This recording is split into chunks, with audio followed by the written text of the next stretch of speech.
It's great. Murder was insane down there. Like, DC and New Orleans were the top 2 cities in the nation for murder. I was like, this place is crazy. I'm from Utah, right? Like, we have, what, one murder a year? So, but no, it was a good experience to work in the ER, and I liked ER medicine. You have to be, like, you know, used to trauma, which I was. And I got a chance to work in urology and do surgeries, and all kinds of reconstructive surgeries and stuff. I also had patients that I would see, and the patients did not want chemo or radiation for their cancer. They wanted to treat it with alternative means, like water, juicing, you know, vegetables, different minerals like selenium, you know, CoQ10, garlic, cayenne, all these. That's when I started to move away from sugar and realize the importance of nutrition as far as my body and healing and that kind of thing. I also remember, you know, I learned that sharks don't get cancer. Sharks do not get cancer. That's crazy. Did you know that? So they would grind up shark cartilage, put it in capsules, and people were taking shark cartilage to try and attack tumors and take the circulation from the tumor. Anyway, it was a wonderful internship, and one day Dr. Carter said, "Hey Sidney, grab your coat, we're going to go see a guest speaker." Guess who it was? Deepak Chopra. Okay, does anyone know who Deepak Chopra is? Okay, he wrote a book called Quantum Healing. You ever heard of quantum physics? Okay, when you go in a super in-depth study of electrons, like this feels physically hard, but it's actually not. This is actually a bunch of electrons moving so fast it feels physically hard, but it's not on the really, you know, anatomic level, the atomic level. So his book, Quantum Healing, it was very interesting to me because you basically go on a journey in your mind to heal your body. And that was what I needed. That's what I needed. So I was soaking it all up, and I met him, he signed his book, and it just changed my life. It was life-changing for me. The internship itself landed me, built my resume up, you know, my profile, to help me get into medical school. So I come back from New Orleans, I get into medical school at University of Utah, and I'm still on crutches, right? So it was pretty intense being on crutches in medical school. I mean, I can't describe it. And the things I saw and learned were crazy. I mean, medicine, you know, saves people, but it also kills people. It's crazy. And a lot of it's because they're so overworked. So the more of you that become doctors will help, right? So all of you become doctors, okay? Any of you want to be a doctor? Yeah, see, there you go. Well, any health profession you go into is wonderful, and it's a great career, great career. So we'll talk about fitness here in a minute, but I'll never forget what it was like to be a patient and a doctor in the same day. Okay, I did service in psychiatry, the VA hospital, in the psych ward. Okay, that was very interesting. I had this patient that had PTSD from being a veteran, you know, being in the war, and he would check himself in, and they would say, "Student Dr. Reeves, your patient's here." I'd go down to the ER and talk to him and admit him, and he'd say, "I can't handle it, you know, these dreams are just, they're going to kill me." I said, "Well, you know what the current treatment is? You know, it's shock therapy. You got to get shocked like 10, 12 times before it starts to have an effect. And the side effects of that treatment is headaches, headaches and short-term memory loss." So he would get into it about 5 treatments and then just leave because he couldn't handle the headaches. And so it was a very sad, you know, cycle for that man. And so I saw a lot of different things working at the psych ward over there at the VA hospital. I worked in kids with cancer. My surgeon, Dr. Scott, was a orthopedic pediatric oncologist. He took cancer out of the bones of kids and then put them back together. He's amazing. I worked in the pediatric oncology ward over there. I worked in family practice in Draper, and it was a split practice, you know, half allopathic and half naturopathic. So you might be, checking someone's ear for an ear infection, one patient, and the next patient you might be starting an IV, giving vitamin C to reduce inflammation, or teaching them about meditation or breathing. So it was phenomenal. The blend was wonderful. But anyway, one day, I'll never forget, it was time to do a hysterectomy. I was working in the OB-GYN, and I scrubbed in, and you glove up, and the nurse, puts the gown on, and I drop my crutches over here and go through. Now I'm in the OR, I'm getting ready to operate on this patient, and I'm looking, have a mask on, and there's my friend from my fraternity, Dr. Watts, Darren Watts. He's the chief of OB-GYN, like the #1 surgeon at the U in OB-GYN. And he's my fraternity brother, pledge brother. So it was so cool, right? You're sitting there working, trying to be professional, and there's like your best friend. How would you feel? It's kind of fun, right? He's like making me look good and telling me to do this and do that and asking me easy questions, to make me shine. So that was a lot of fun. And anyway, then, you come back over here, you put your tie back on. Now you're going to see your patient, and hey, your surgery went great. You got to get up and walk around. I know you don't feel like it, but look at me. I'm walking around. I'm on crutches. You can do it too, right? So that was kind of a day in the life of being a patient and doctor at the same time. But it wore on me. And I was physically just getting beat down, being on call for days, and the pain from my leg, and it just wore me out, basically, physically. And I end up taking a break from medical school, and at the same time, they wanted to do this. They wanted to try something, this final surgery, to heal my leg, and they wanted to sew my legs together to get them to heal. Dr. Scott said, we have one more thing we want to try to get those two bone endings to heal finally, so that they're not sliding around, moving. He said, we've got Dr. Pete over here from New Zealand. He's going to take it back to old technology and sew your legs together. Okay, so the new technology with the microvascular surgery didn't work. Now they want to try this old technique to try and bring blood, to that area. And so he said, you may want to take some time to think about this, Sidney, because you're going to have to be sitting with your legs sewn together for 3 months, at least 3 months, right? So how many of you, what would you do? Think about it. What would you do? Would you sit there with your legs sewn together to save that leg? Or would you just cut your losses, move on to prosthetics? What would you do? Because you really want your life to move on. You're like, gosh, I've been doing this for, 10 years, still going through surgery, had, 20 surgeries. What would you do? What would you do? Go with the prosthetic? Just be done with it? Try that? What would you do? I would get them sewn together, Would because you? I would look at the long term, and I think it would be worth it. What would you do? Probably sew legs together. Sew legs together? Yeah. So, I watched my mom lose her legs, go through prosthetics. Prosthetics at that time, they weren't as cool as they are now, that's for sure. Now they're, phenomenal. I said, I'm going to take a trip to San Diego, which you'll see on the slide here, with my friend Mark Beer, and just think about things. So it was during that trip that, I'll never forget.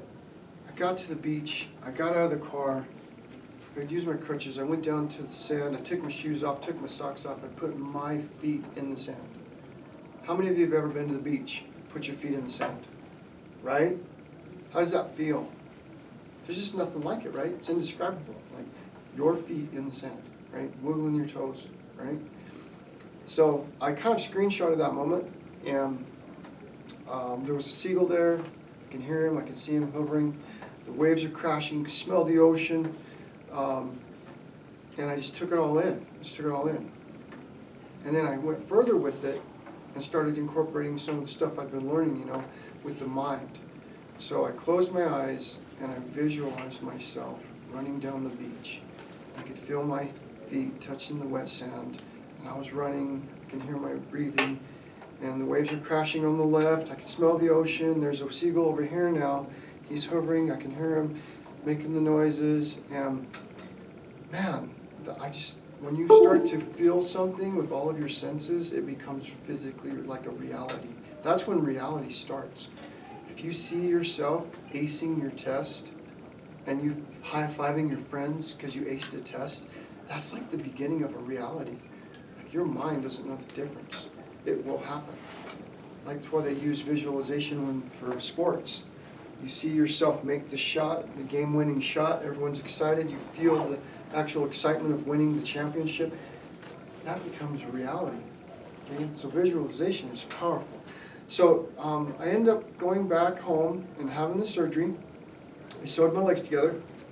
As you can see over here, I had my adopted mother end up passing away of diabetes at 57, her heart.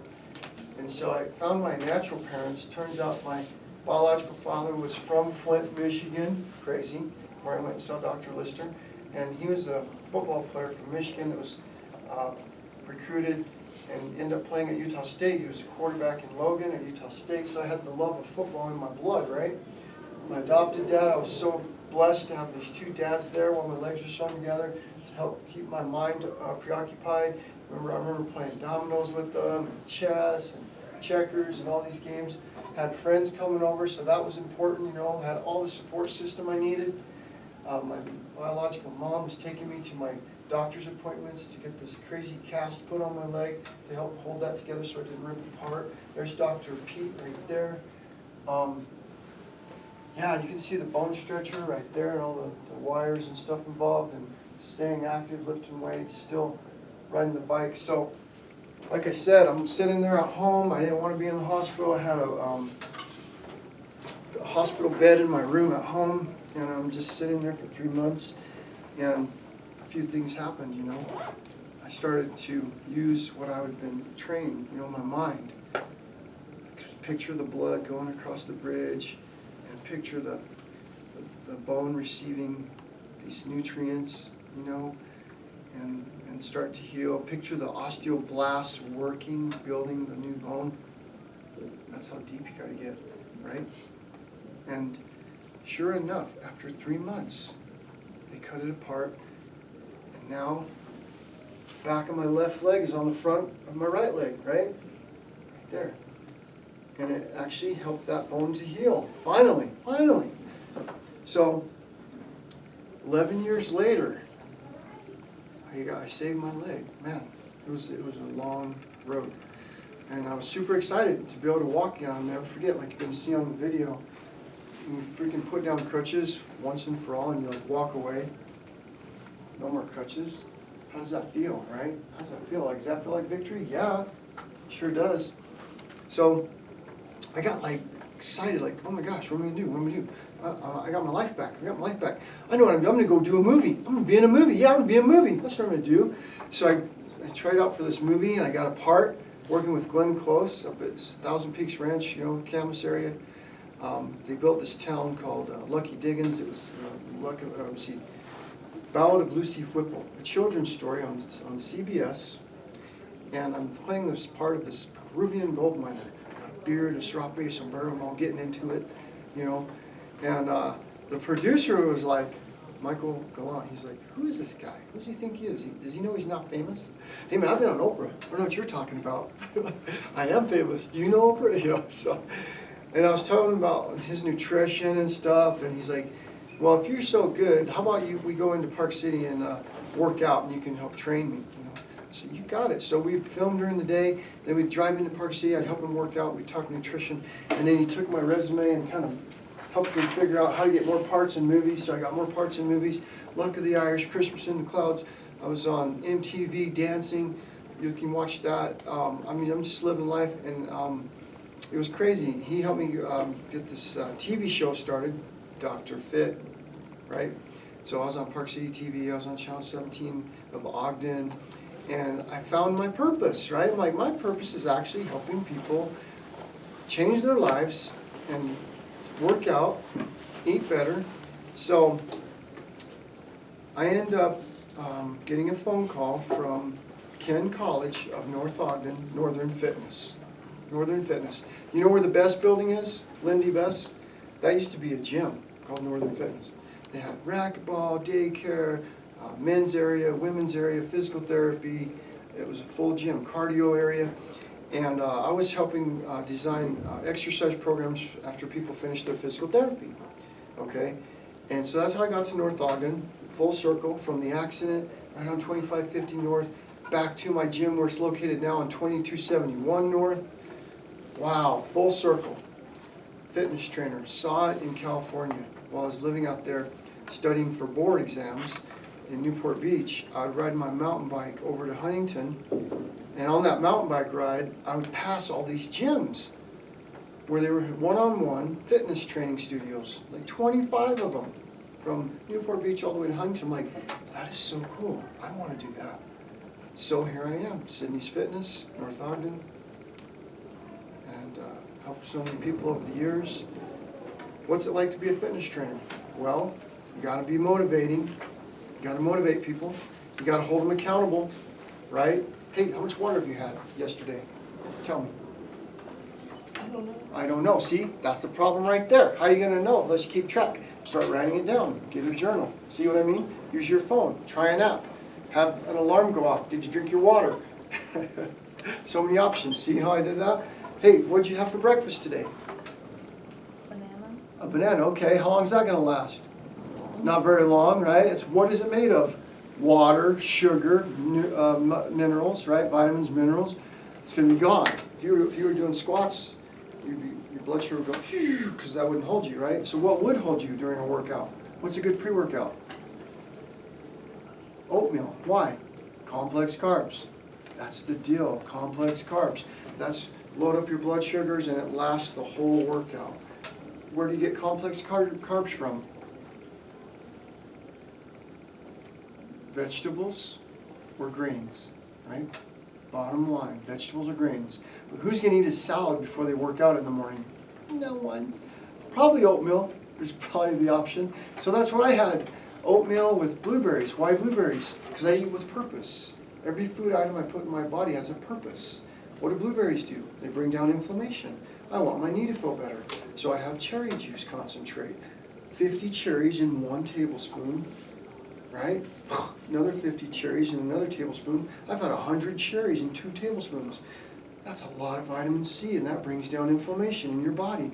Everything you put in has a purpose. If you eat with purpose, your body will perform like crazy, right? So, what else? Job description. You got to hold people accountable. You got to motivate them. You got to have goals. You got to have short-term goals. You got to have long-term goals. Okay? You got to have body fat goals. You got to have inches goals. You got to have weight goals. You got to have food goals. You got to have water goals. Education needed. It's very simple. Everything's online. ISSA, International Sports Science Association. That's who I went through. And basically, when I did it, it was a book. You just go through the book. And you have to take CPR.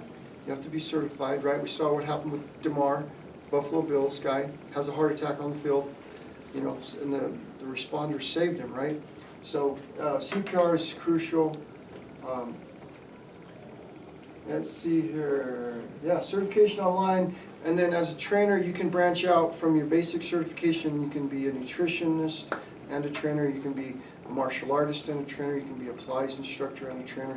You can be a yoga instructor and a trainer. You can have a blend, right? You can be a trainer at a corporation. I actually did an internship with Utah Jazz, so I got to train $1 million athletes, you know, D. Will, Paul Millsap, Kyle Korver, Facinko, C.J. Miles, Ronnie Brewer, and it was a very valuable experience to boost my knowledge as a trainer.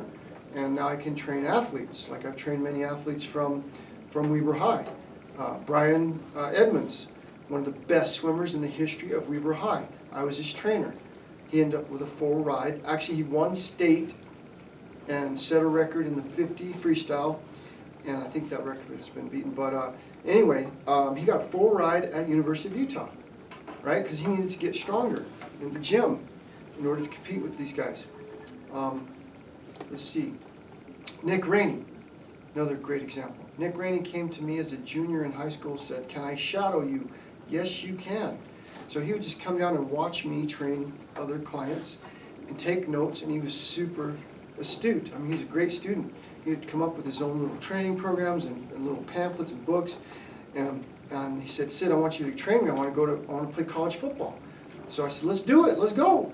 So we started working out, and he got in really good shape, and he started to market he did his own marketing, and put together, built up his profile and resume, and submitted all his film and everything to Graceland in Iowa. He got a two-year scholarship, two-year football scholarship, and he went down there and played football.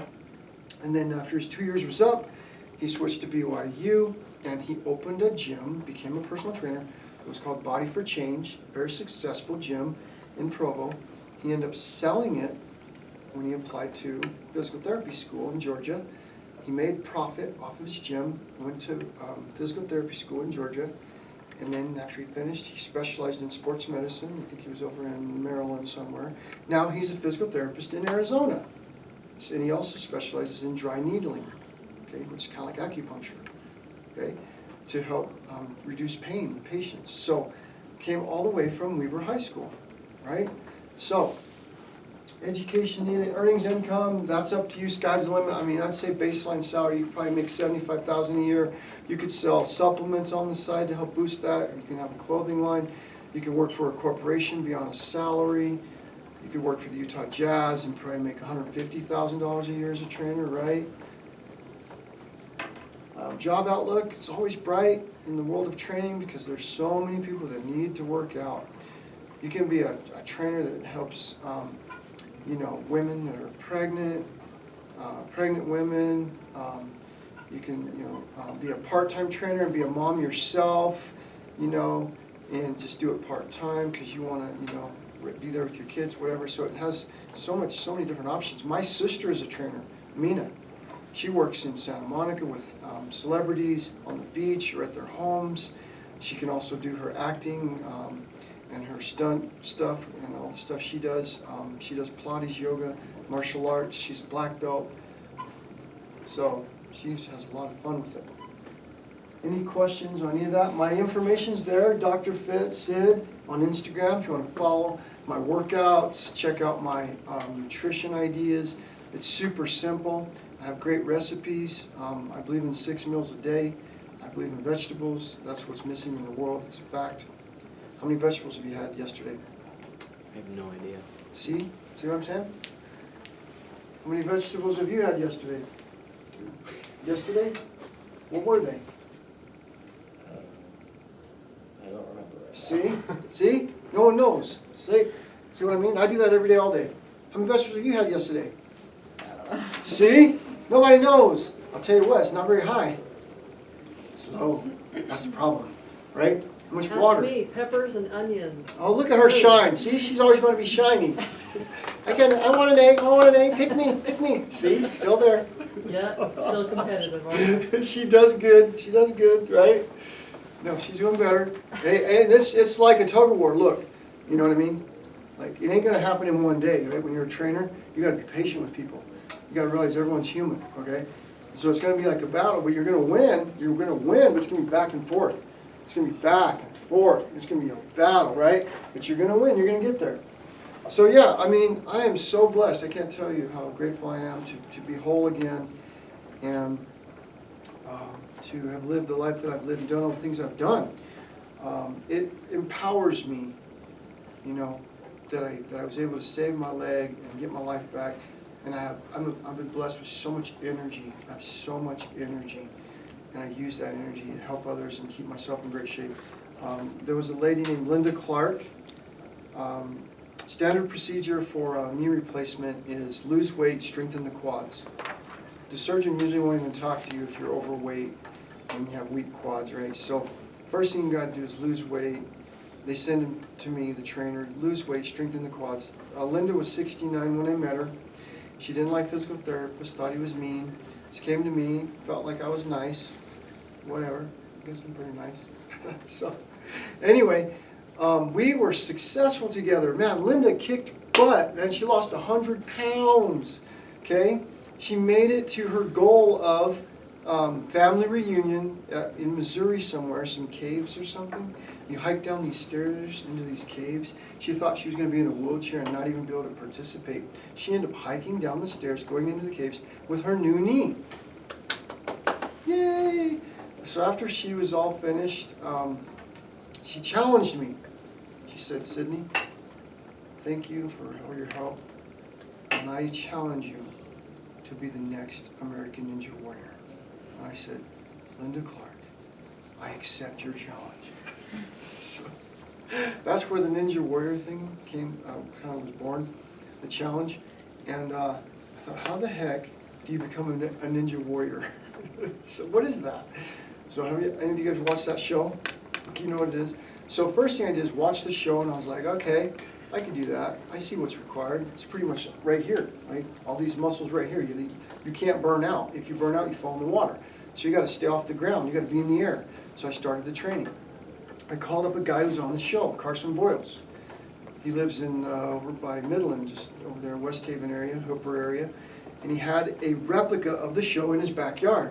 And I thought, how do I get to that guy's backyard, right? So I called him up, said, hey, Carson, yeah, so-and-so, we know the same people, you know. They told me to call you, you're on that show. He's like, yeah. He's really super cocky, you know, young guy. And I said, hey, I just wonder if we could meet at the climbing gym, man, check it out, you know. He's like, okay. So we go to the climbing gym. How many have been to the climbing gym in Ogden? Over there on 24th, or 21st? You know what I'm saying? Yeah. Right by Da Vinci.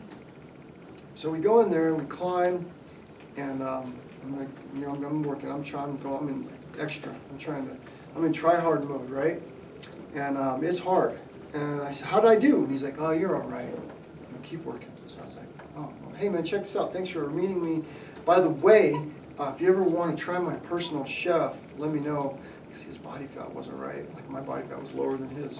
And I was like, So threw that out there, and I said the right thing. He went home to his wife and like, yeah, I met this guy. He's got a personal chef. You want to try it? She's like, yeah, I hate cooking.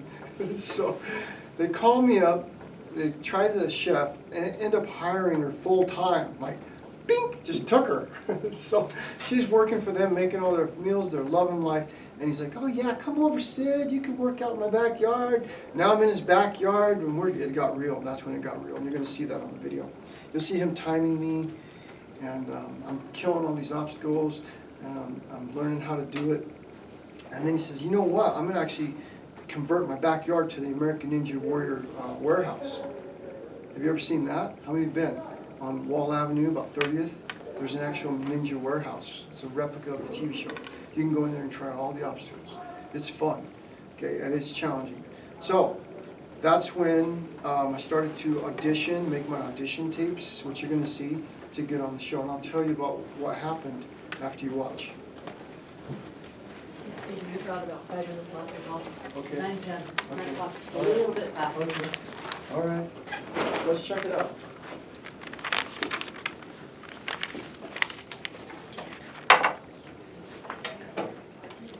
And I can always follow up and show them whichever one that I didn't get to see tomorrow. Which one do you want me to show them? That one, the news one, yeah, the news one first, and then we'll go from there.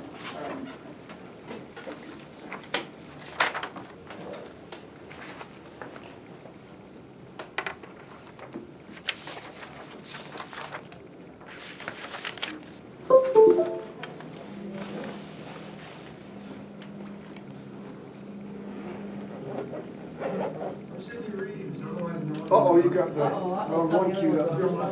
today. Pause that one. Sorry guys. Okay. The top fitness challenges in the country. Yeah, he's doing it after once shattering both of his legs after he was hit by a drunk driver. Tonight we take you inside the story with Dan Rascone to learn more about Dr. Fit. Dan, tell us more about this story. Yeah, Mark and Sean, a pretty incredible story here. If you would have met Sidney in the hospital many years ago after he got hit by a drunk driver, you would think the kid would never walk again. But now, this man has turned into a fitness guru who's at the top of his game trying to compete with the best of the best. Woo! Woo! It may appear that Sidney Reeves is just swinging around, goofing off inside a gym. True, he's having fun. Let's go! Scout, but this is some serious training going on right now. For one of the top fitness shows on TV, American Ninja Warrior, where contestants compete in a grueling obstacle course. The goal, make it to the finish line. What does it take to be a Ninja Warrior? Endurance, like crazy. 45-year-old Sidney believes he has the skills to make it. But if you knew Sidney's story, you'd be amazed he's even able to walk. Here's the proof. So this is the back of my left calf. It's now on the front of my right leg. This happened. Over here you can see where the bones came out of the skin the night of the accident. When Sidney was hit by a drunk driver when he was 18 years old. It was Tuesday night, September 22nd, 1987, when Sidney and his girlfriend were running along the road here in North Ogden. When suddenly they were hit by a drunk driver. Sidney's girlfriend was killed. The only thing Sidney remembers is waking up in a lot of pain. You know, my bones are sticking out. I'm losing blood. I can feel cool air in my legs. But I was alive. I was alive, you know. And so that's a starting point. Sidney spent years and years in and out of the hospital, undergoing as many as 25 surgeries. He wore several of these metal braces for years, and at one point, doctors even had his legs sewn together. He was told he would probably never walk again, but he beat the odds and walked out of the hospital without crutches 11 years after the accident. And I walked away out of that hospital and I laid on the grass. I looked at the sky. Just totally overwhelmed with emotion of I did it, you know, I did it, you know. The young man sitting next to him is Sidney Reeves, who was hit by Brett's car. Sidney's story was so incredible, he ended up on the Oprah show. He would later go on to medical school at the U, but he was a gym rat at heart. Hips are up. So 14 years ago, he opened up his very own gym, This is Sidney's fitness training. hoping his experience can be put to use. I'm using what I went through to now help others bend that knee. Others, like 64-year-old Sally Pinkham, who has Parkinson's disease. So has his story helped you in your situation? Yeah, I mean, how can you not be helped seeing someone who totally came from, they should have his legs amputated. I feel like I survived for a reason. A fitness trainer with an incredible comeback story. Let's go! That's still being written as he prepares for one of the biggest fitness challenges yet. I think people need faith, you know, and my story is obviously miraculous. So if I perform well on that show and they see my legs, they're gonna know. You can do it, I don't care who you are. Yeah, pretty incredible. Now, Sidney will be working to submit his video for the show in January, and if he is picked, he will go on to Denver in the spring to compete. Of course, not only is he fit there, but he does have a great story to tell, and that's always a plus for a show like that. For no more information on this, So you guys are gonna have to just wait to hear what happened. But anyway, the lady that is on that video that has Parkinson's was standing on a bow shoe with one leg, doing a single arm plank on a wall. That's phenomenal for a 64-year-old lady. Phenomenal, better than college athletes. Okay, so the way you train is definitely directly related to how you perform and how you overcome health problems. She's working out today, in fact, at 10 o'clock. Can you believe that? Still battling Parkinson's. Still working on her mind-body connection. So it's very real, people.